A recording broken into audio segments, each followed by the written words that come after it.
It's another beautiful day where we have an opportunity to talk about the World Mental Health Awareness Day. And mental health is here with us. And mental health is in every household, it is in every workplace. You may not know someone in particular, however, it's nearby you. And on today's video, I want us to talk about making mental health a priority. And these are conversations we need to normalize every day because mental health is just like a physical illness. And by physical, what do I mean? Physical is what someone may see. Someone may say, I have a stomach ache, I have a headache today, I have a backache. Those are physical symptoms. However, when it comes to mental illness, these are things that we experience that other people may not see or may not even know we are going through these things. And when we make mental health a priority, our hospitals will embrace this, our workplaces will start embracing this, our institutions of learning, even in schools, we are hearing so many cases, they're also going to start embracing and knowing that there is something that is called mental health issues. And when we make this a priority, the stigma will also go away. And as a mental health professional, a counseling psychologist to be specific, these are things we deal with every day.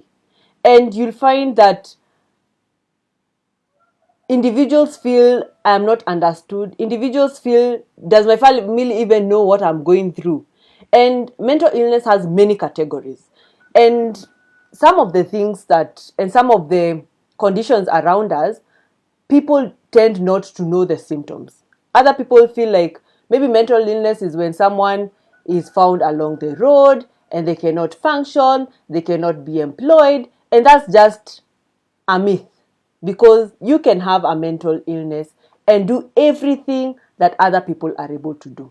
Yes, there are days whereby you will not be at your best and it's very okay. There are days you will be at your best and it's okay too. But self-awareness is actually very, very important.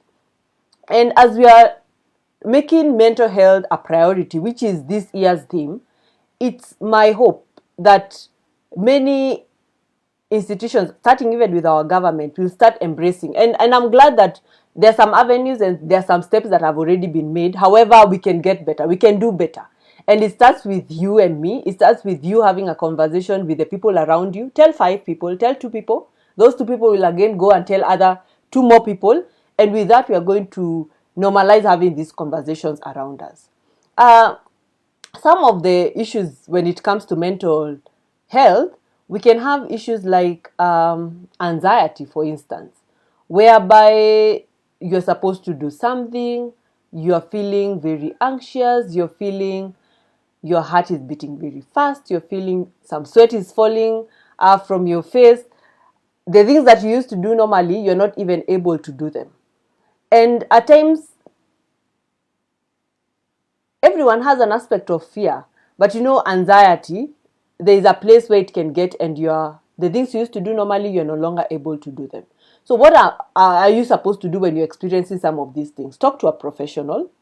And when we start making mental health a priority, even going to seek professional help will tend to become cheaper and more affordable. And if you watch the previous broadcast by Musa Laikipia, he was talking about even some of the insurances like the NHIF making these services readily available for everyone. And those are some of the steps and the strides we can make when we are talking about making mental health a priority to us. Maybe you're there and you're wondering, how can I help those close to me? How can I help people in my workplace embrace mental health? Some of the things is having even these conversations, having trainings even at work, calling professionals to come and talk about these issues, calling professionals even at your places of work, whereby they can even debrief your staff, for instance. And I like to give an incident where individuals or even colleagues can be affected by mental health issues. And a random example is, for instance, you have a colleague at work. They are now maybe getting into retirement, for instance, and they have not been prepared. So miaka yao imefika, they retire and they leave other colleagues at work. So how well did you also prepare these individuals to adapt when their colleague has left? Some people will find it very difficult. The retiree may also be going through an aspect of, wow, how am I going to deal with this? Loss. Maybe they are going through an aspect of loss whereby I was used to go to work for the past 30 years every day, 8 to 5. Now I don't have something to do. And they may find themselves at a very compromising place, even as they are retiring. So some of these conversations are conversations we can start early. You can have empowerment sessions whereby, in case maybe someone has also lost their life in the line of duty, how well are you also helping these staff debrief and express their emotions? Because this is someone they are used to every day. Now they are no longer there. And at times we may find even people getting into situations such as alcohol use disorder, for instance, or substance use disorder. And they start manifesting and they start moving from one stage to the other, because substance use disorder, many people, you'll often hear them say, you should stop this substance, you don't have to drink every day, not knowing that the individual who is drinking every day could be actually having a mental health problem. And one of the categories, substance use disorder, is already a category of mental health issues. And when we embrace these things and know that actually someone can have an addiction, someone can, who used to be very proactive at work, they no longer show up on time, there are days their phone will go off, there are days they will come to work drunk, you will give them their salary, they were probably supposed to sign up for something at work, maybe a training, and they were supposed to pay a small fee. They are nowhere to be seen. And some of these issues even go and affect the family. So the family tends to be affected. The children of this individual also are affected. And all this, the system, the entire system needs to go through a process, and a process of understanding what is happening with our loved one, what are they going through, and also awareness for this individual to also know that addiction is a disease. So that is just one of the examples. There are actually many examples out here when it comes to mental health issues. In our newspapers every day we hear of unfortunate cases of individuals being killed or killing themselves because of maybe relationships, for instance. And when was the last time we go ahead to even ask, did this individual get an opportunity to seek professional help? Maybe they wanted to seek the professional help, but it was too expensive. Did we as a society, sorry, or did we as friends, did we as family gather together, raise some funds, and take them to a professional to help them navigate and explore what they are going through?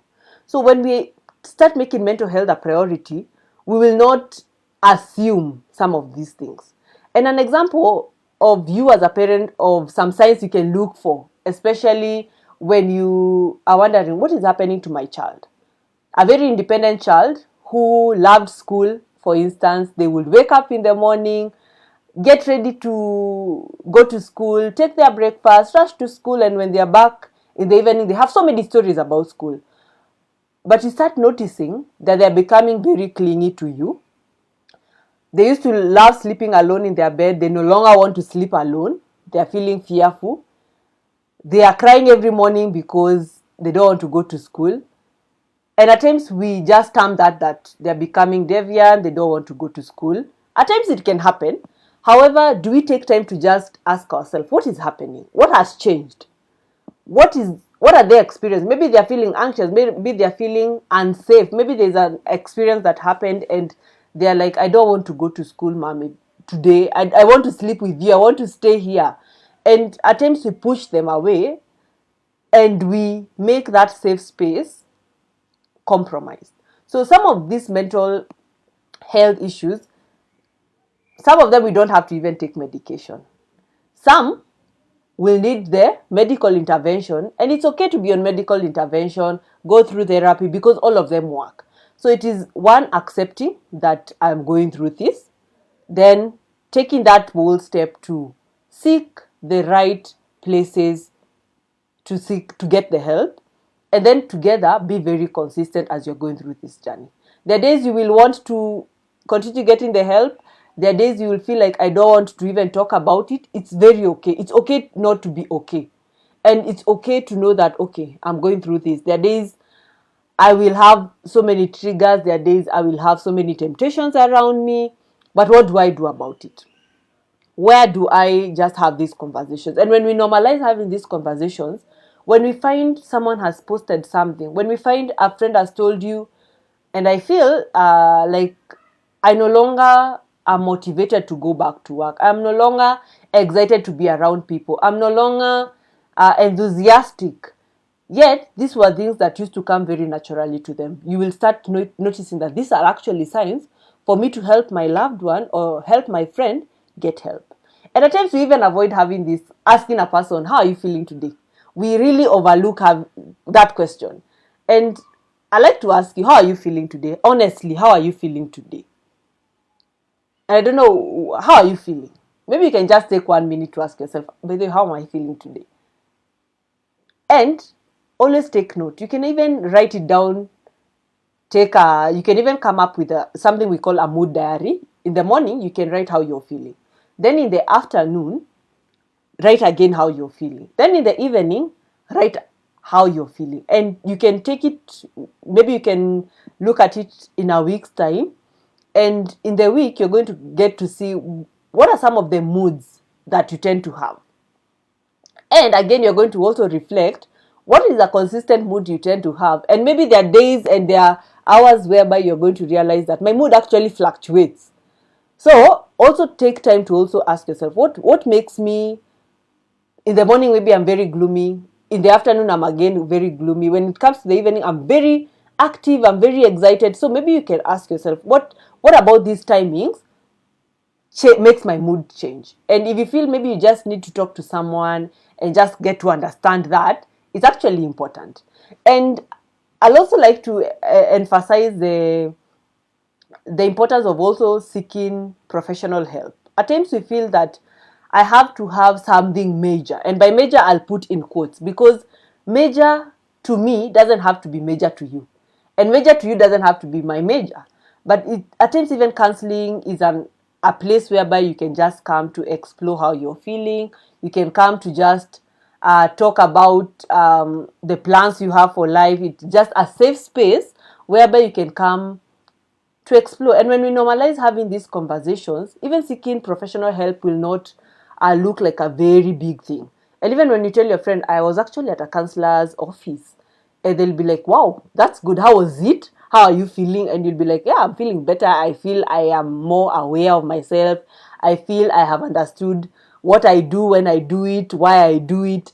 And those are some of the things that once we start having this conversation, we'll demystify a lot of myths that go around mental health.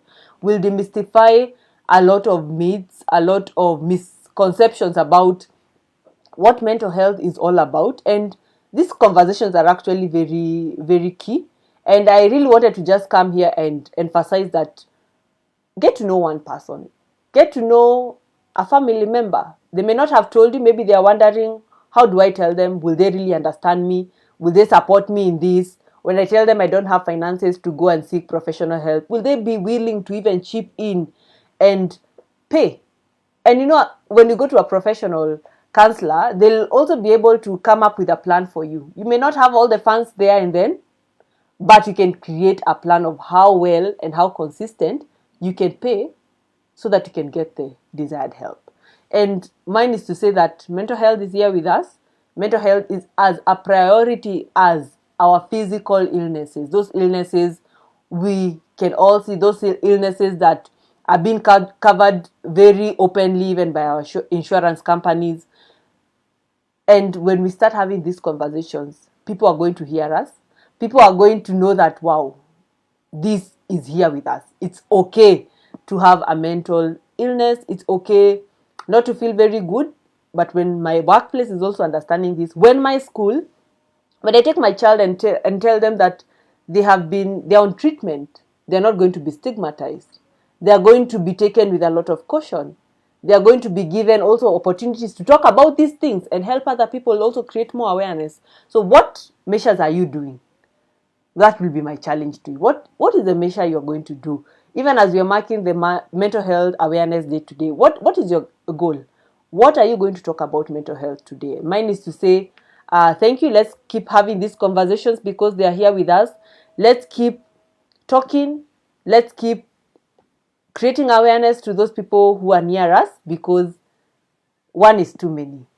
And everyone matters. You matter, I matter, and we all matter. So let's keep having this awareness, and I wish you a wonderful mental health awareness day.